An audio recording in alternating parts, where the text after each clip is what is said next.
Hello friends, recently Raghav Chadha ji ने parliament में investors के रिलेटेड काफ़ी वैलिड पॉइंट्स रेज किए हैं related to long term investments and all. So I thought it's very important message which is trying to put across. तो हम उसको मिलके रिव्यू करेंगे और I give my point of view also, और उसको मैं जो उन्होंने बात किया है उसको मैं सिंप्लीफाई करने की कोशिश करूँगा. Let's start. Bill and Rajya Sabha's approval is not required for a money bill. But I would like to use this opportunity to give three concrete suggestions by voicing my three concrete concerns before the finance minister, and I hope she takes cognizance of this. So the first. And Raghav ji is a CA by profession, so he is a good person, or he is a qualified person to give these suggestions. And मेरे को लगा है कि जब भी उन्होंने financial system और इन सब के रिलेटेड जब भी सजेशंस दिए, they are very valid, backed with data. And I really like that aspect of his political career, that he has from time to time he has raised very valid questions. So I hope this time also he would do that. Says that investment in India is highly taxed. हमने देखा पिछले कुछ वर्षों में कि global capital बहुत volatile है, जिसके चलते जैन 2025 इसी साल का जनवरी 2025 से लेकर दिसंबर 2025 के दूसरे हफ्ते तक 1,60,000 करोड़ रुपए फॉरेन पोर्टफोलियो इन्वेस्टर ने भारत की इंडियन इक्विटी से विड्रॉ कर लिए. जब ये विड्रॉ किया गया उस समय डोमेस्टिक इंस्टीट्यूशनल इन्वेस्टर और डोमेस्टिक इन्वेस्टर्स भारत के स्टॉक मार्केट की रक्षा करने के लिए आगे बढ़े, और इसी पीरियड में डोमेस्टिक इन्वेस्टर ने 7 लाख करोड़ रुपए भारत की इंडियन इक्विटीज में इन्वेस्ट किया. ये actually this is a beautiful thing which has happened in recent time के. एक अच्छी चीज़, एक बुरी चीज़ कि FIIs पिछले काफ़ी सालों से लगातार इंडियन इक्विटी मार्केट से या इंडियन मार्केट से विड्रॉ कर रहे हैं.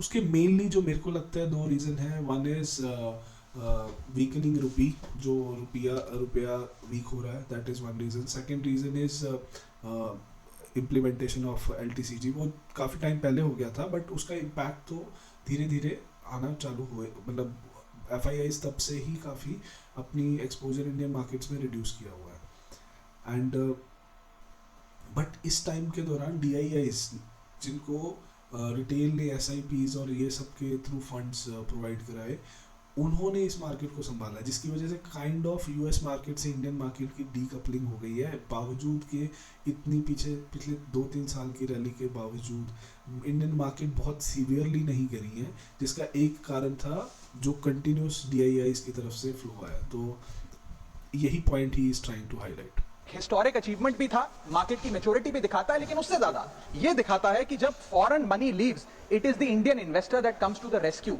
Of the stock market. लेकिन जब सैलरीड एम्प्लॉइज ने SIPs के माध्यम से, स्मॉल सेवर्स ने म्यूचुअल फंड के माध्यम से और पेंशन इंश्योरेंस मनी के माध्यम से इन्वेस्ट किया, इस इन्वेस्टमेंट को प्रोत्साहन देने के लिए सरकार ने क्या किया? आज एक ऐसी टैक्सेशन रिजीम बन गई है जिसके अंदर कैपिटल गेन टैक्स बहुत हाई है, इंडेक्सेशन का बेनिफिट इन्वेस्टर को मिलता नहीं है, सरचार्जेस ज्यादा होने की वजह से टैक्स. तो इसमें इंडेक्सेशन से राघव जी का मतलब है कि जैसे सपोज कीजिए आपने 10 रुपए का रिटर्न कमाया, तो उस पीरियड में इन्फ्लेशन अगर 5% का है, तो आपको इफेक्टिव जो आपकी कैपिटल ग्रोथ हुई है वो 5% है. बट जो करंट टैक्सेशन सिस्टम है वो आपको 10 रुपए पे टैक्स किया जाएगा. उसमें कोई इंडेक्सेशन का बेनिफिट नहीं है. वो इन्फ्लेशन एडजस्टेड रिटर्न पे टैक्स नहीं होगा, आपको जो एब्सोल्यूट रिटर्न है उस पर टैक्स होगा. तो ही इज ट्राइंग टू से कि इंडेक्सेशन मतलब आपको सिर्फ 5 रुपए पे ही रिटर्न पे ही आइडियली टैक्स बनना चाहिए, बट अभी वो 10 रुपए पे टैक्स लिया जाता है.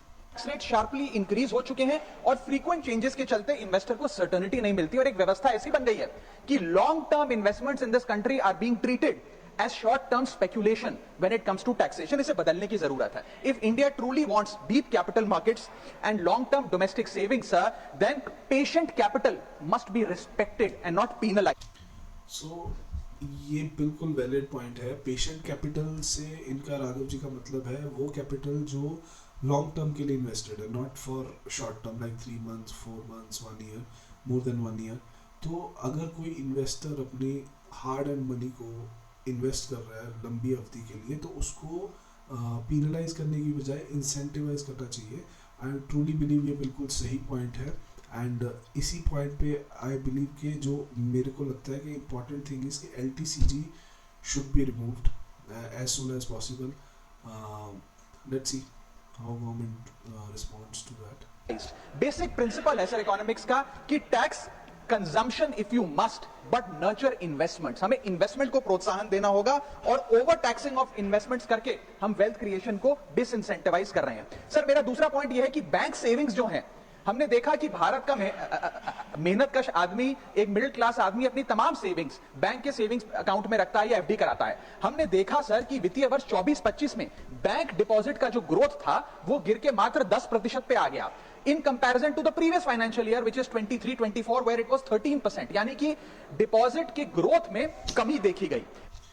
बट इसका एक कारण ये भी हो सकता है कि people are investing more in mutual fund, तो फंड्स वहाँ पे जा रहे हैं. मतलब could be either way, but I think probability के वो म्यूचुअल फंड्स में ज़्यादा जा रहे हैं इसलिए वो बैंक में डिपॉजिट कम हो रहे हैं, उसकी प्रोबेबिलिटी मेरे को ज़्यादा लगती है. But possibility is there. Yes. इसके चलते क्या होता है सर, बैंक्स की कॉस्ट ऑफ फंड्स बढ़ती है, लोन महंगा होता है, MSME सफर करती है और फाइनेंशियल स्टेबिलिटी जो है वो कमजोर होती है. इसीलिए मैं कुछ सुझाव देना चाहता हूं. पहला सुझाव है टैक्स फ्री लिमिट्स को बढ़ाया जाए जहां तक सेविंग्स बैंक की इंटरेस्ट इनकम का सवाल.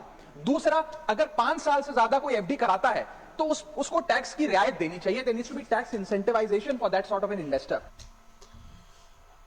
अभी जो इनकम है फ्रॉम डेट इंस्ट्रूमेंट उसको टैक्स स्लैब पे टैक्सेशन किया जाता है.